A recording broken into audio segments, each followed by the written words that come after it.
Hello everyone, let's solve Leetcode question 2591, distribute money to maximum children. So this question has a lot of downvotes, and it's understandable why. There's a lot of things to consider in this problem, and it can be confusing at times, especially for a question that's considered easy. But let's break up the problem step by step and let's understand what it's asking us. Okay, so this question is basically asking us to return the maximum number of children who may receive exactly $8 given the conditions are satisfied. And the three conditions are that the money must be distributed, all of it must be distributed, everyone must receive at least $1, and nobody receives $4.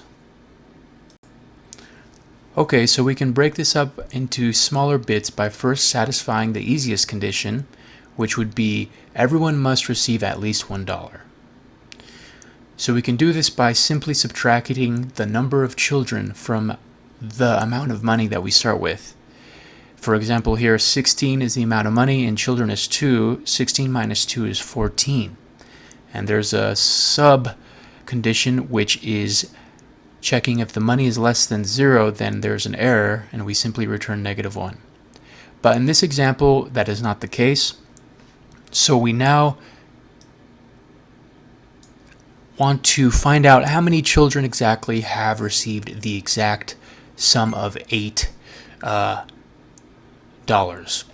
And here we have received equals money divided by 7. And it's 7 because we have already subtracted 1 to begin with to satisfy the condition that everyone must receive at least $1. So now that that's satisfied, now we want to check how many children receive $8 exactly.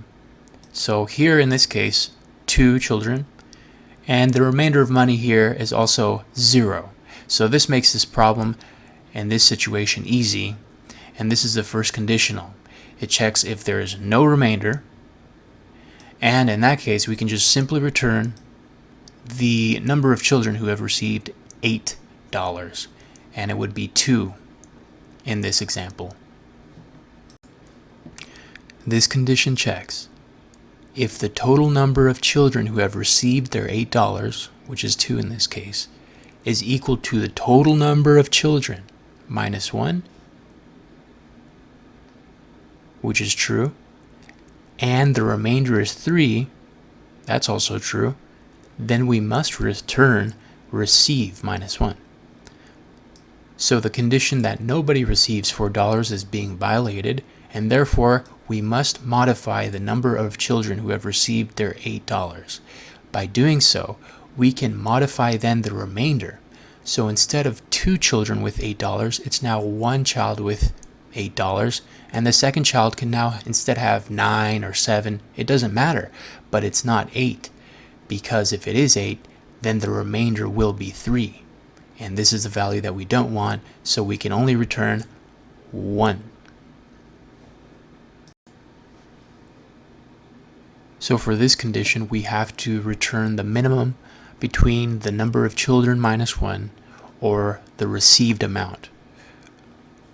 So here we have $16 and 5 children. After distributing $1 at least to every child, we're left with $11, and that means only 1 child can receive their $8.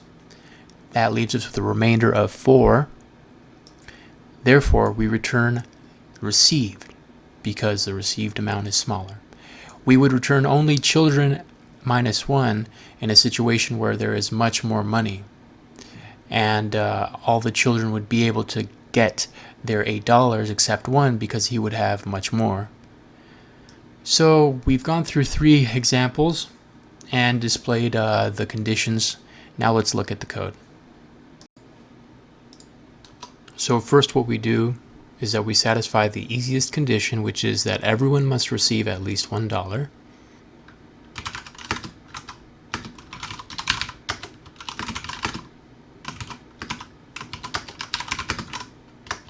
Every child has received $1, but if there's no more money or not enough, we return an error.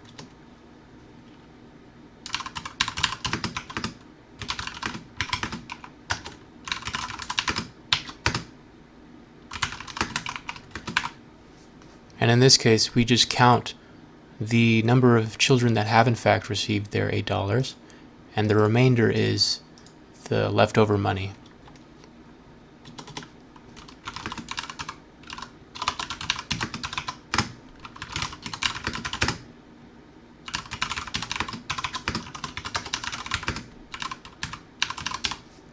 And the first condition here, the easiest condition, is that if the number of children that have received their $8 is equal to the total number of children, and there's no remainder, therefore all conditions have been satisfied, and we can return the number of children that have received their $8.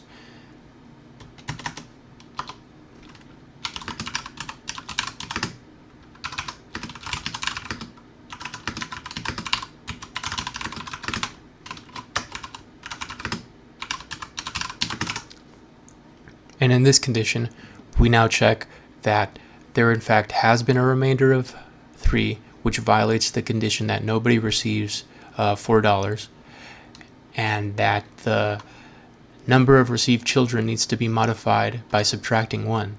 Because remember, if we modify one of those values, the remainder will no longer be 3.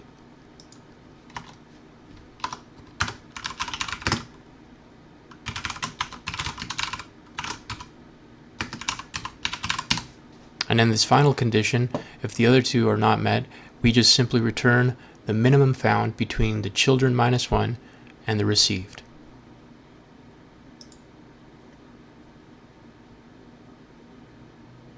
Nice, very nice. One more thing to note is the time complexity and space complexity. Since the runtime will always be the same regardless of the input size here, the time complexity is O of 1, and the space complexity is also O of 1. Thank you for watching. I hope to see you next time.